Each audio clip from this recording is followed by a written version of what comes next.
Salam, mən Emin Abiyev, layihələrin idarə edilməsi üzrə təlimçi.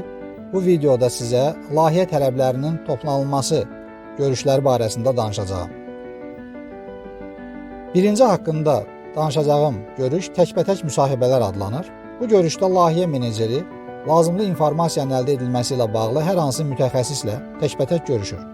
Bu şəxs komandadan olan və bir sahəni mükəmməl bilən mövzu üzrə ekspert ola bilər.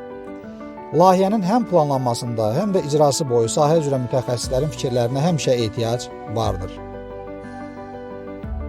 Növbəti görüş fokus qruplarla müsahibələr adlanır. Bu zaman biz bir nəfərlə deyil, daha çox şəxslərlə görüşürük. Yəni, məsələn, təşkilatımızda çalışan marketinq mütəxəssisləri ilə və ya yalnız maliyyəçilərlə görüşə bilərik. Bu tələblərin müəyyən olunması üsulu birgə müzakirələri və təhlilləri nəzərdə tutur. Burada artıq bir şəxsin deyil, çoxsaylı mütəxəssislərin gəldiyi nəticə nəzərə alınır. Növbəti görüş beyin fırtınası görüşləri adlanır. Bu görüşdə əsasən bütün komanda iştirak edir və bu görüş yeni tələblərin və ideyaların ortaya çıxarılması üçün olduqca faydalı bir görüşdür.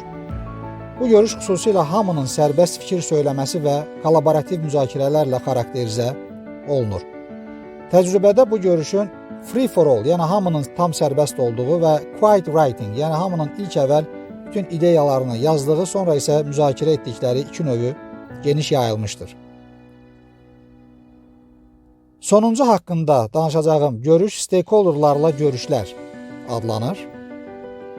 Bu zaman biz tələbləri toplayan zaman layihənin stakeholderları ilə görüşürük. Burada artıq tək komanda deyil, sponsor, müştəri və kənar stakeholderlar da iştirak edir. Nəzərə almalıyıq ki, sonradan layihənin skopu ilə bağlı fikir ayrılıqlarının olmaması üçün tələblərin toplanılması zamanı stakeholderların fikirlərinin öyrənilməsi və yekun tələblərlə bağlı hamıdan təsdiqin alınması olduqca vacibdir. Əziz izləyicilər, mövzumuzla bağlı bu qədər. Diqqətiniz üçün təşəkkür edirəm.